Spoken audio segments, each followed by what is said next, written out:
ఒక్కసారి నిజంగా ఆలోచించండి. కోటి పుణ్యాలు సంపాదించాలంటే ఎన్ని జన్మలు పడతాయో తెలుసా? కానీ ఆ కోటి పుణ్యాలను ఒక్క రోజులోనే సంపాదించే మార్గం ఉందంటే మీరు నమ్మగలరా? అవును. ఆ మహిమాన్వితమైన రోజే ముక్కోటి ఏకాదశి.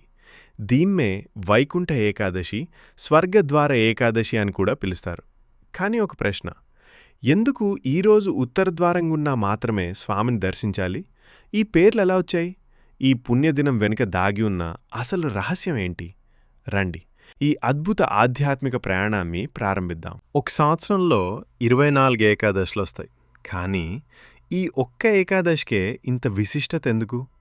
సూర్యుడు ఉత్తరాయణానికి మారే ముందు ధనుర్మాసంలో మకర సంక్రాంతికి ముందు వచ్చే ఈ ఏకాదశి రోజున ఒక అద్భుతం జరుగుతుంది. సాక్షాత్తు శ్రీ మహావిష్ణువు గరుడ వాహనంపై ముక్కోటి దేవతలతో అంటే 33 కోట్ల దేవతలతో కలిసి భూలోకానికి దిగువచ్చి తుంటారు. ఈ రోజును ముక్కోటి ఏకాదశి అంటారు. మరో అర్థం కూడా ఉంది. ఈ ఒక్క ఏకాదశి వ్రతం 3 కోట్ల ఏకాదశుల పుణ్యఫలాన్ని ప్రసాదిస్తుంది. అలాగే ఈ రోజునే వైకుంఠ ద్వారాలు తెరుచుకుంటాయి. అందుకే వైకుంఠ ఏకాదశి.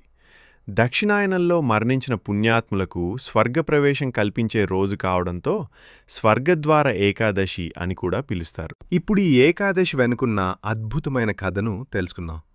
కృతయుగంలో చంద్రావతి నగరాన్ని రాజధానిగా చేసుకుని మురాసురుడు అనే భయంకరమైన రాక్షసుడు రాజ్యమేలేవాడు.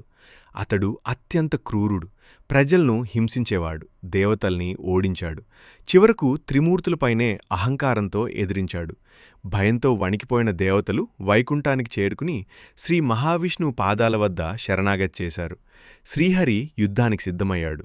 భీకరమైన యుద్ధం మొదలైంది. 100 సంవత్సరాలు సాగింది. కాని ఎవరికీ స్పష్టమైన గెలుపు రాలేదు. అప్పుడే మురాసురుడు తెలివిగా సాగర గర్భంలో దాక్కున్నాడు. అప్పుడు శ్రీహరి ఒక ఉపాయం ఆలోచించాడు. హైమవతి గుహలో యోగనిద్రలో ఉన్నట్టు నటించాడు. ఈ వార్త మురాసురునికి చేరింది.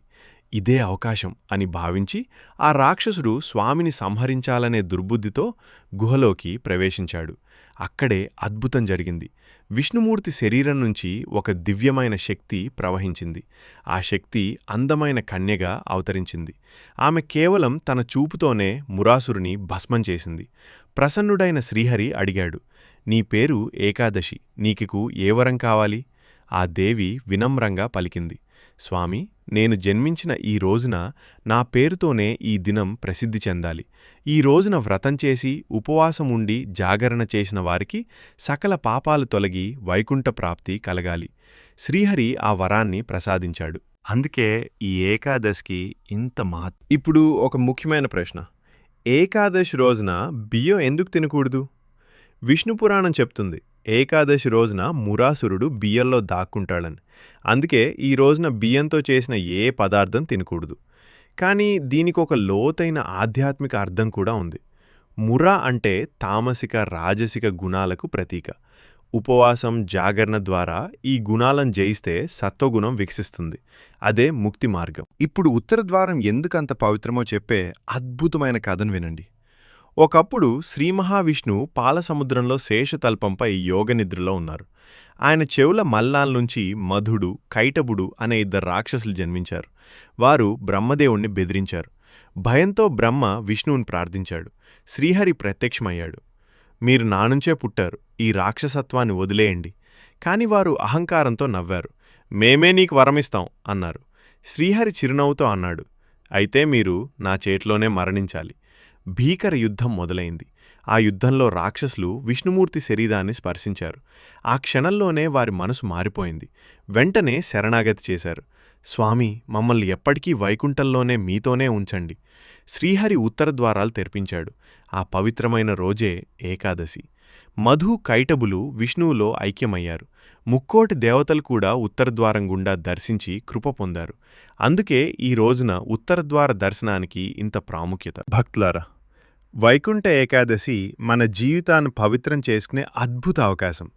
మేరు పర్వతమంత పాపాన్ని కూడా ప్రక్షాళన చేసే శక్తి ఈ దినానికుంది. నియమ నిష్టలతో వ్రతం ఆచరించండి. శ్రీహరి కృపకు పాత్రలు కండి. ఇది మార్కండేయ రహస్యాలు. ఈ వీడియోపై మీ అభిప్రాయాన్ని కామెంట్స్లో తెలియజేయండి. నచ్చితే లైక్ చేయండి, షేర్ చేయండి. ఇలాంటి మరిన్ని ఆధ్యాత్మిక రహస్యాల కోసం మన ఛానల్ను ఇప్పుడే సబ్స్క్రైబ్ చేయండి. శ్రీ మహావిష్ణు అనుగ్రహం మీ అందరిపైన ఉండాలని మనస్ఫూర్తిగా కోరుకుంటూ సర్వే జనా సుఖినో భవినో భవంతు.